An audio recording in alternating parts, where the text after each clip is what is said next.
Revelation, chapter 9.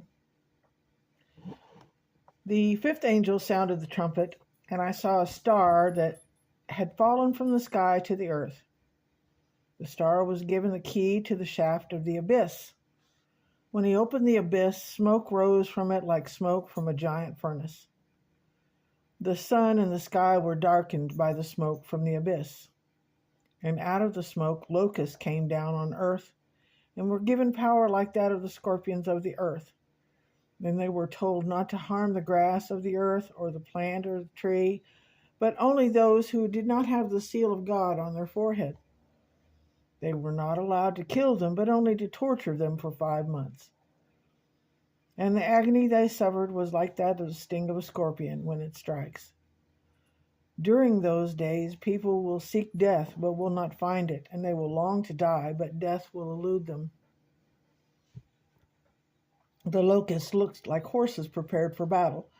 On their heads they wore something like crowns of gold, and their faces resembled human faces. Their hair was like women's hair, and their teeth were like lions' teeth. They had breastplates of iron. They had breastplates like breastplates of iron, and the sound of their wings was like the thundering of many horses and chariots rushing into battle. They had tails with stingers like scorpions, and their tails had the power to torment people for 5 months. They had a king over them, the angel of the abyss, whose name in Hebrew is Abaddon, and in Greek is Apollyon, that is, destroyer.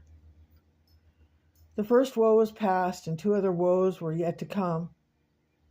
The sixth angel sounded his trumpet, and I heard a voice coming from the 4 horns of the golden altar that is before God.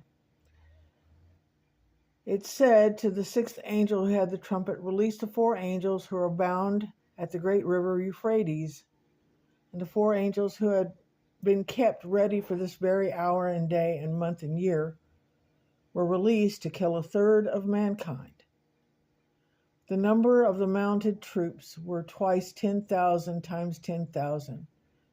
I heard their number. The horses and riders I saw in my vision looked like this. Their breastplates were fiery red, dark blue, and yellow as sulfur. The heads of the horses resembled the heads of lions, and out of their mouths came fire and smoke and sulfur. 1/3 of mankind was killed by the 3 plagues of fire, smoke, and sulfur that came out of their mouths. The power of the horses were in their mouths and in their tails, for their tails were like snakes, having heads with which they inflict injury. The rest of mankind who were not killed by these plagues still did not repent of the work of their hands. They did not stop worshiping demons, and idols of gold and silver and bronze and stone and wood, idols that cannot see or hear or walk. Nor did they repent of their murders, their magic arts, their sexual immorality, or their thefts. Chapter 10. And then I saw another mighty angel come down from heaven. He was robed in a cloud, with a rainbow above his head, and his face was like the sun, and his legs were like fiery pillars. He was holding a little scroll, which lay open in his hand. He planted his right foot on the sea and the left foot on the land. And he gave a loud shout like the roar of a lion. And when he shouted, the voices of the 7 thunders spoke.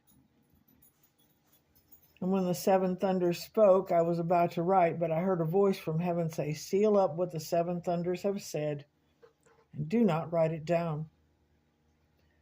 Then the angel I had seen standing on the sea and on the land raised his right hand to heaven, and he swore by him who lives forever and ever, who created the heavens and all that was in them, the earth and all that was in it, and the sea and all that was in it, and said, "There will be no more delay."